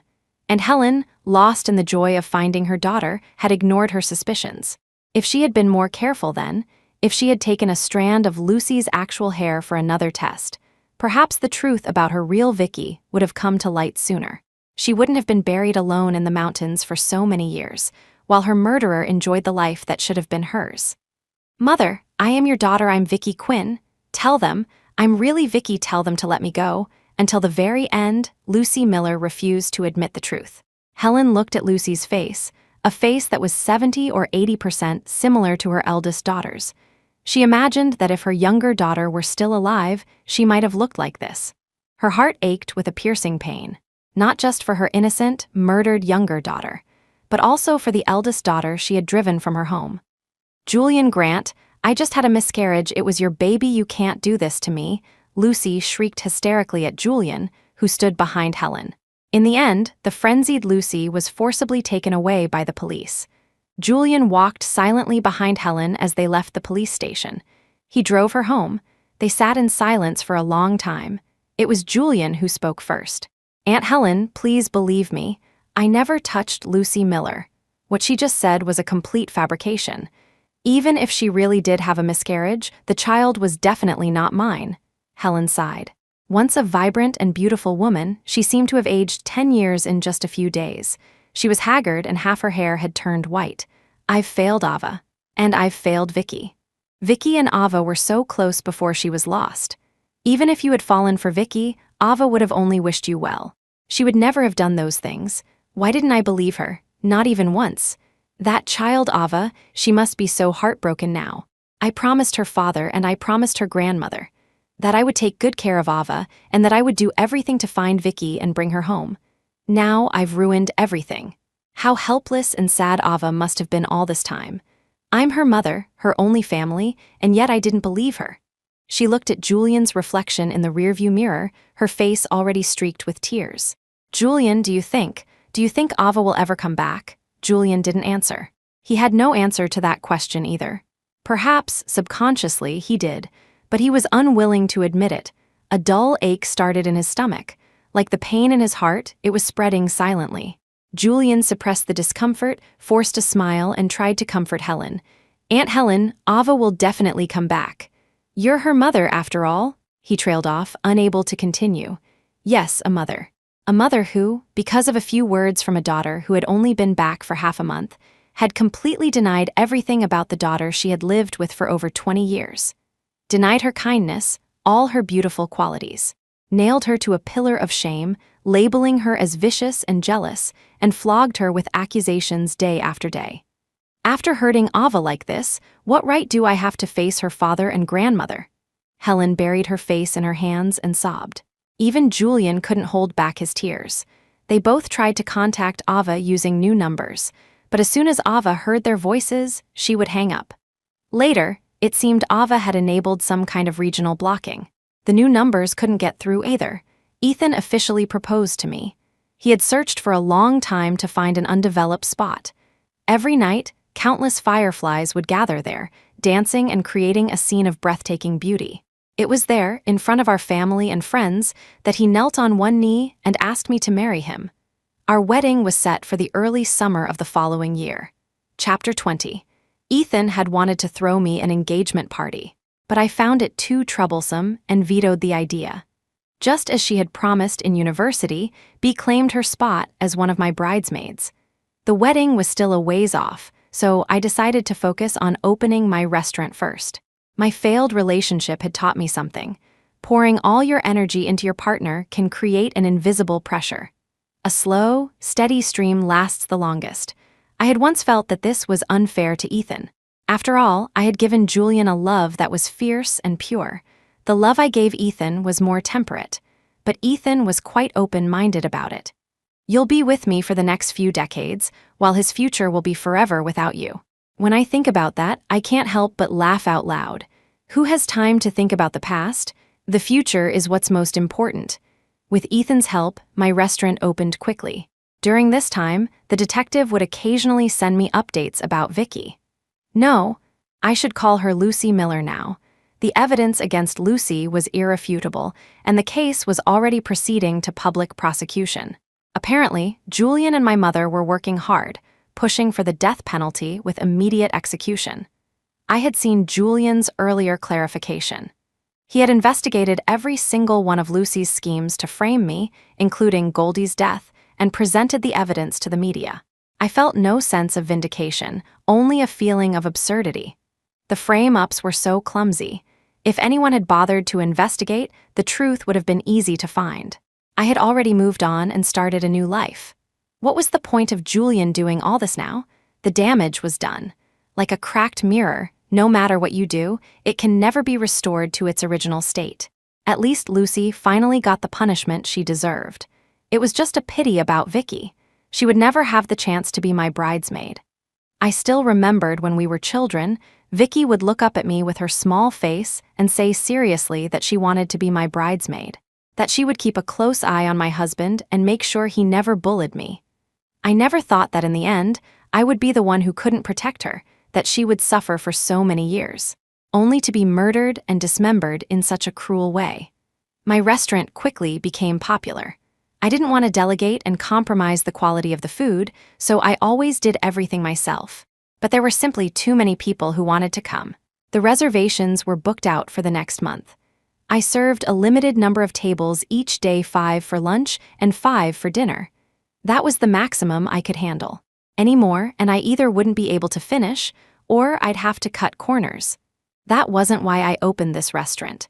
I just wanted to present the true imperial cuisine of the Quinn family for everyone to taste.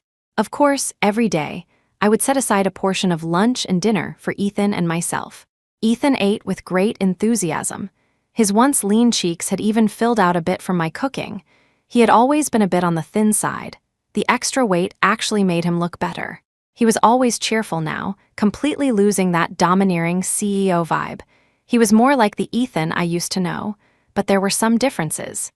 Ethan used to think romantic words were cheesy. He would get goosebumps just hearing couples whispering sweet nothings on the street. Now his mouth was as sweet as honey. When he came home and saw me, the compliments would just flow. "If I hadn't kept my mouth shut back then," he'd say, "I wouldn't have lost you for so long." I had to admit, if Ethan had clearly confessed his feelings to me before I fell for Julian, I might have actually considered it. The thought of this would sometimes make Ethan sit bolt upright in his sleep and whisper a few more sweet nothings to me. One day, while I was serving guests at the restaurant, I unexpectedly saw Julian. My mother was with him. They both had reservations. A customer is a customer, so I served them as I usually would. I typically served the main course to each table myself, patiently explaining how to eat it and how it was prepared. Julian's table was no exception. I brought the main course to their private room, placed the dishes in front of them, and was about to start my explanation. But my mother suddenly grabbed my wrist. "Ava, how have you been?" My mother's once jet black hair was now streaked with white. She looked as if she had aged 20 years. Her back was even slightly stooped. She was my mother, after all. And she had suffered the blow of losing Vicky. My heart softened, and I nodded slightly. "I'm doing well." A light immediately sparked in her cloudy eyes. "Then, will you take my number out of your block list, please? There are too many people on my block list. I can't find it anymore." I said it casually, a convenient excuse. I had no intention of re-establishing contact with her. "I will continue to deposit money into your bank account on time every month." I had always done this, fulfilling my duty as a daughter, repaying her for raising me all these years. But that was all. Hearing her voice, seeing her face, I would remember how she had defended Lucy, how she had hurt me so carelessly. And I could never forget the image of Goldie's brutal death. I didn't want to revisit those unpleasant memories. Chapter 21.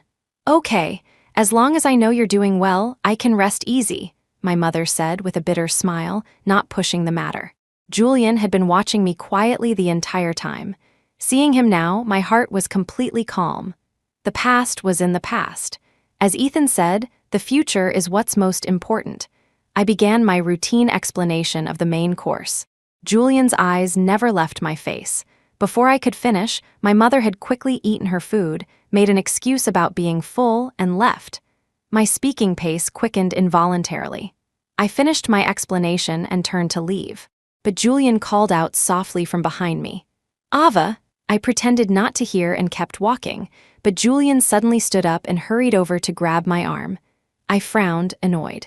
But as the owner of the restaurant, I maintained my patience and spoke politely. "Sir, is there something I can help you with? Ava, I've missed you so much. Let's get back together, okay? I swear from now on you'll be the only one, there will be no one else. We can get married at the end of the year. Look, right here, how about it?" Without waiting for my answer, Julian held his phone in front of my face. A video was playing on the screen. In a quiet forest, moonlight cascaded down like a waterfall. Countless fireflies danced and flew through the trees.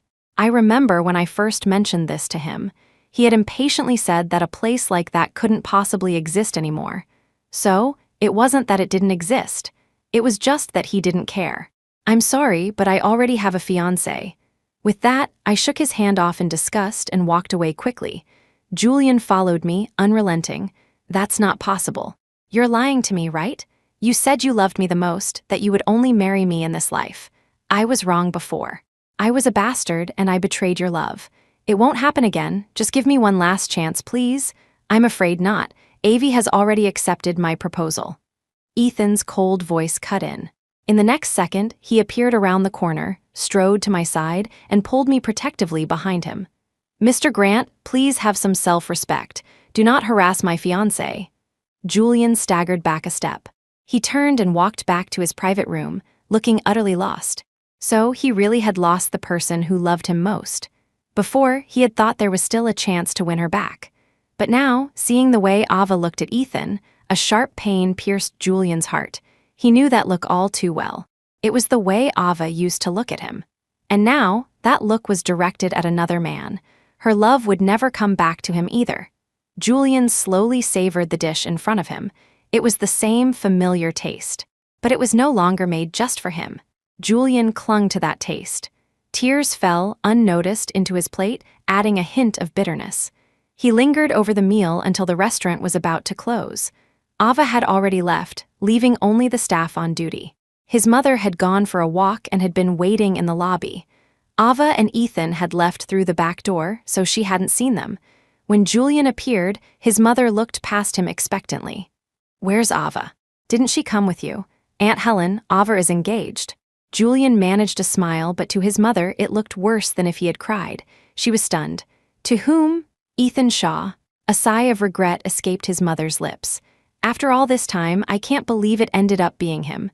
Well, as long as Ava is happy, that's all that matters. Let's go home." Julian nodded, but his eyes were dark and hollow. After returning to the capital, Julian threw himself into his work. He was like a spinning top, never stopping for a moment. He stopped going to the clubs and bars he used to frequent. His friends teased him, saying he was staying celibate for Ava. He never denied it. He moved his company's hospitality-related projects to the city where Ava now lived. And there, he began a fierce competition with Ethan's company. Ethan had been established in the city for years. Logically, Julian's company should have been no match for him, but Julian didn't play by the rules. He was willing to suffer great losses himself just to take a piece out of Ethan. He was like a mad dog, and for a while, no one in the city dared to stand in his way.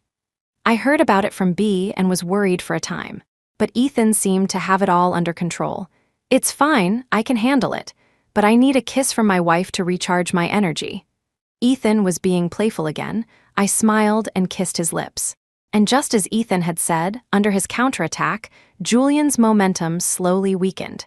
He seemed to go into hiding, lying in wait for Ethan to make a mistake, waiting to deliver a fatal blow. Of course, Ethan would never give him that chance. The city's hospitality industry, thanks to Julian's interference, had suddenly become very active. Even my restaurant was affected. Someone actually came to my door, wanting to invest in my restaurant. The investment he offered was quite generous. I happened to be wanting to buy a batch of expensive ingredients to create some more high-end dishes. I was indeed short on funds. Ethan was currently battling with Julian. His funds were tight, and he couldn't inject capital into my restaurant on short notice. I had no experience in this, so I showed the contract to Ethan. There were no problems with the contract. Ethan was cautious and did a thorough background check on the investor. Everything seemed fine, so I accepted the investor's offer. Everything went smoothly. Later, Julian disappeared from the scene, and the day of my wedding to Ethan arrived. Chapter 22. As promised, B was my bridesmaid. I didn't notify any of my relatives or friends from the capital. That included my mother. I had heard her health wasn't good, and I didn't want her to make the long journey. But the main reason was that I didn't want to be reminded of the unhappy past on such a special day. The wedding dress I wore had been ordered by Ethan 6 months in advance. It was a simple, elegant style, understated yet luxurious. I loved it. Looking at myself in the mirror, my face was radiant, my smile like a blossoming flower. There was no trace of the haggard, weary woman I had been when I was with Julian.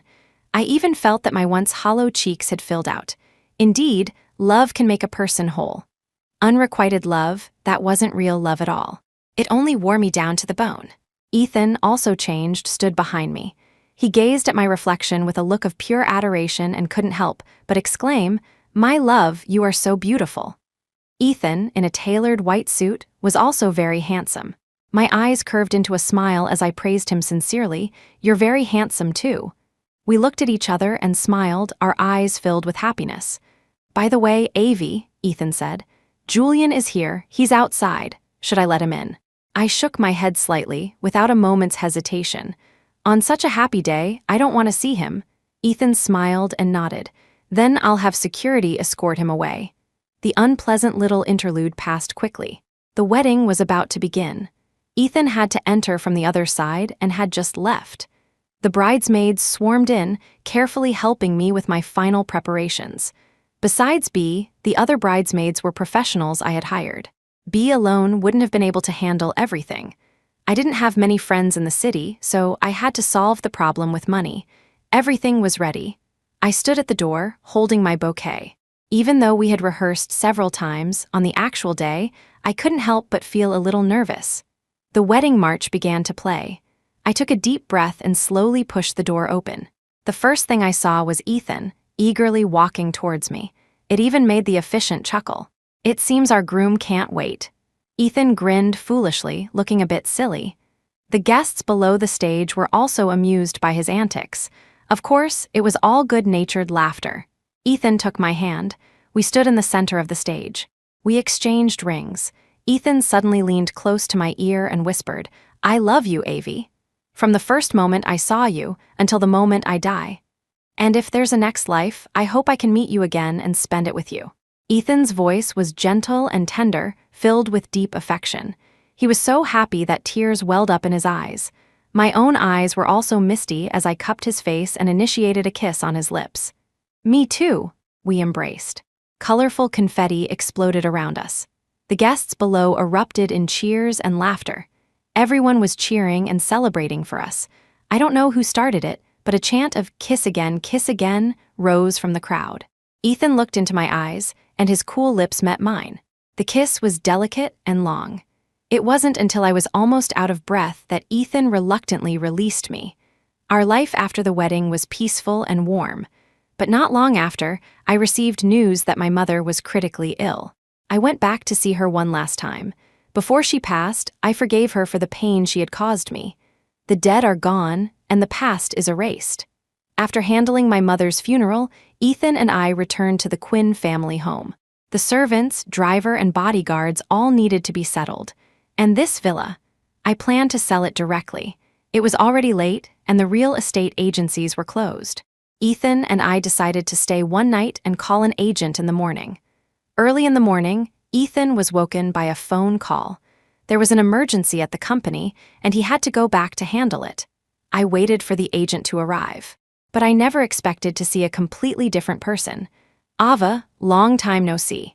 Julian greeted me calmly. I hadn't seen him in almost a year, except for that day at the wedding. In that year, I hadn't heard any news about him either. "What is it?" Seeing how calm he looked, I assumed he had moved on. "I'm planning to go abroad to take over the overseas business. I just wanted to come and catch up with you one last time." "Oh, that's nice." I replied politely, trying to think of an excuse to get rid of him. But Julian suddenly lunged, crossing the distance between us in a few strides. He quickly pulled a handkerchief from his pocket and pressed it over my mouth and nose. I instinctively struggled violently, but under the effect of the drug, I quickly lost my strength and fell into a deep sleep. When I woke up again, I seemed to be on a private plane. My head throbbed with a dull pain. I instinctively rubbed it and looked around. "You're awake," Julian's concerned voice came from beside me. I shot upright, my face a mask of vigilance. "Why did you kidnap me and bring me here?" "Not kidnap, my dear," Julian corrected me seriously. "I'm saving you." Chapter 23. Julian muttered to himself as if he were possessed. "You said you would only marry me in this life. That man must have threatened you with your life, right? Don't worry, I've rescued you from him now. We're going to get married." I was completely shocked and blurted out, "Julian, are you insane?" "Of course not. I'm perfectly lucid." Julian's tone was matter-of-fact. His appearance did seem normal. He was even calmer than he usually was, but the things he was doing, only a madman would do them. Being genuinely deranged wasn't the scariest thing. A calm madness like Julian's was what truly sent chills down your spine. Besides Julian, there was only a pilot on the helicopter. The loud roar of the engine prevented him from hearing our conversation. Or maybe he heard it and just pretended not to. Whatever, in a place like this, provoking a madman could lead to unforeseen consequences. I didn't argue with Julian anymore. I just took out my phone. As expected, Julian had already removed the SIM card. I had no choice but to put my phone away and close my eyes, pretending to sleep. The helicopter flew for a while longer before finally landing in a desolate area. In the middle of nowhere, there was a small, private airfield and a 2-story building. The building looked new, probably built within the last year. Julian led me into the small house. He went straight to the kitchen, apparently planning to cook for me. He seemed to have practiced. His movements were somewhat skillful. After a lot of bustling around, Julian finally brought the food to the table. The presentation and smell were so bad, a dog would turn its nose up at it. Julian took a bite, and his brow furrowed instantly. He forced himself to swallow it, his expression full of grievance as he looked at me. "It turns out it's this hard to make food that tastes as good as yours. And I always said it was simple, that I could get something 100 times better for a little money." He's crazy, but his memory is good, I thought to myself. No, I have to try again. The crazy version of Julian seemed to have become very persistent. He threw away all the food he had just made and took the dishes back to the kitchen. I had a feeling that if I waited for him to make food as good as mine, I would starve to death right here. With no other choice, I got up, beat him to the kitchen, and took the dishes from his hands. "I'll do it." Julian's eyes lit up. He obediently went back to the table. The ingredients in the kitchen were reasonably well stocked. I quickly made 2 simple dishes and a soup and brought them to the table. Julian watched me like an eager puppy, not picking up his chopsticks. I ignored him and started eating. Julian followed my lead, picking up his chopsticks and carefully taking a bite. After we had eaten our fill, the sky had turned completely dark. In this desolate wilderness, it was just me and Julian. There was nothing else I could do. I decided to try and talk to him seriously. "Julian, we have broken up." Even with the risk of angering this madman, I put it out there right away. Seeing that Julian didn't have any particular reaction, just stared at me blankly, I pressed on. "For the sake of the many years we were together, can you please let me go?" "Ava, what nonsense are you talking about?" Julian said with a smile, as if I were joking with him. "I've always been with you. I brought you here this time to propose to you." With that, he took my hand and led me out of the house. The night was as black as ink. A round moon hung in the sky, its silvery light pouring down. In the nearby forest, there were twinkling lights like fireflies. This place, it looked like the place Julian had shown me in the video. He led me into the forest. The nearby fireflies were startled and scattered in all directions. The tiny, glowing lights danced around, like a river of stars fallen to earth. The scene was indeed beautiful, but with this madman by my side, I had no time to appreciate the rare beauty. I racked my brain, trying to figure out how to escape. Ethan must have gotten news of my disappearance by now. He must be worried sick. Julian's madness was severe. Before I could come up with a plan, he took out his phone and started taking selfies. He even pulled me in for a picture and posted it on his social media. Proposed to Ava today, and she said yes. Hope we can be together for a long, long time. Julian's post caused a huge shock among his friends. Everyone was asking him what was going on.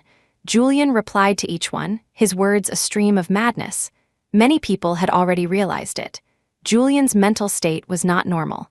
While he was engrossed in replying, I secretly slipped the SIM card and the ejector pin from his pocket. I first put my phone on silent mode.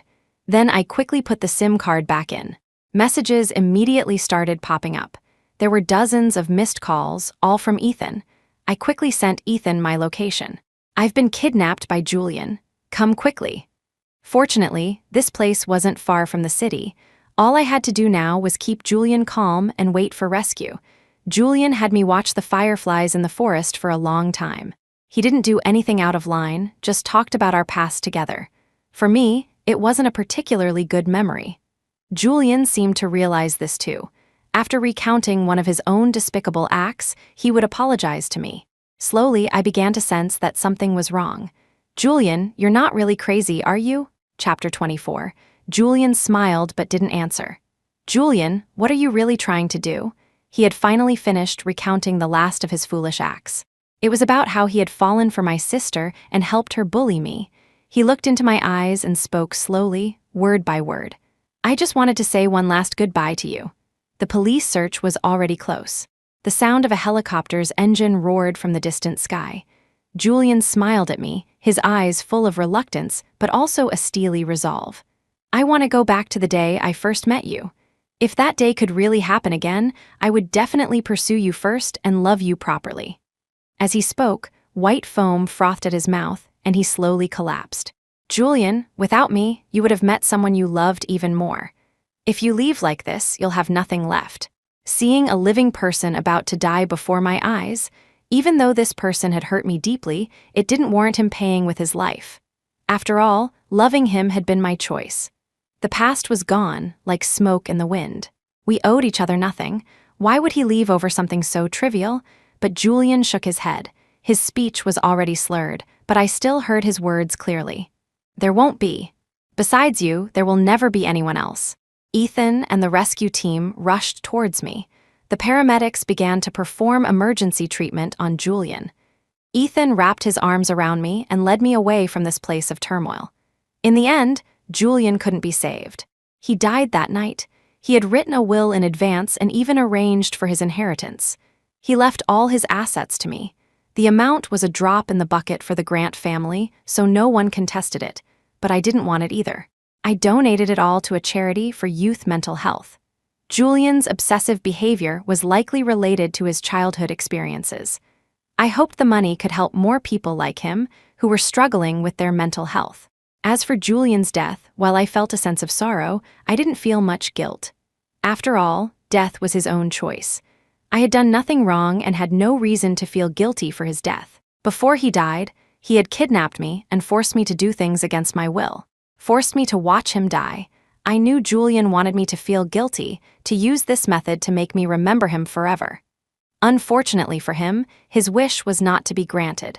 For someone to use death to make another person remember them is, in itself, an incredibly irresponsible act. It is also a form of harm to the other person. But by now, I was immune to Julian. None of his actions could hurt me anymore. However, his death did affect my mood somewhat. Ethan noticed. He took a 2-week vacation to make up for our honeymoon, which had only lasted a week due to his busy schedule.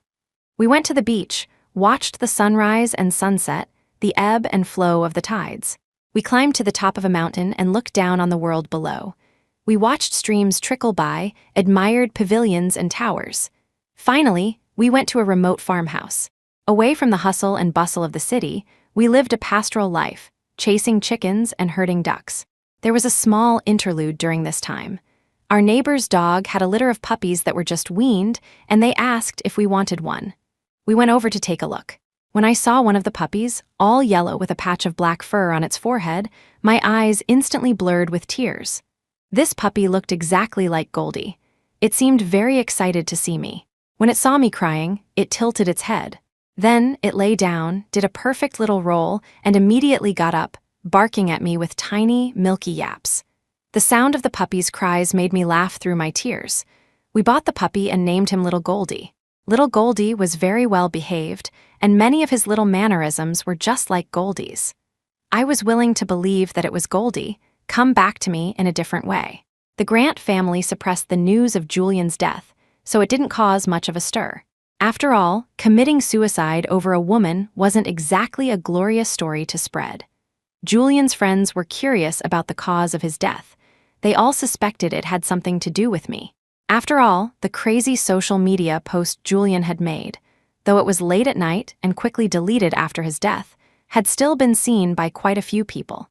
Some busybodies got new numbers and sent me messages to ask. I simply feigned ignorance. Spring turned to autumn, and Lucy Miller's case finally went to trial. Her testimony implicated another criminal gang, which was why it had taken so long. Lucy was sentenced to death with immediate execution in the first trial and waived her right to appeal. Before her execution, she asked to see me one last time. I went. She gave me a faded butterfly hair tie. It was the one my sister had been wearing the day she went missing. Vicky Quinn was a really good person. My brother always hit her and cursed at her, but she would still protect me when I was being beat. I don't regret killing my parents and my brother. If there's one person I've wronged in this life, it's probably Vicky Quinn. I hope in her next life, she won't be trafficked and she won't meet me again. I carefully put the butterfly hair tie away for safekeeping. Lucy Miller was about to pay the price for her actions, and the people who had once hurt me were now all buried beneath the earth. So much had happened in such a short time. I still felt a little weary. Ethan came over and gently pulled me into his arms. Little Goldie, who had grown quite a bit, jumped onto the sofa and curled up on my lap. Under the bright moonlight, Ethan leaned in and kissed my lips. Little Goldie, squeezed by Ethan, let out a discontented grunt and reluctantly moved aside. The moonlight outside was perfect. The fireflies that Ethan had specially raised in the yard danced and flew. The past had finally come to a close, and our future was just beginning.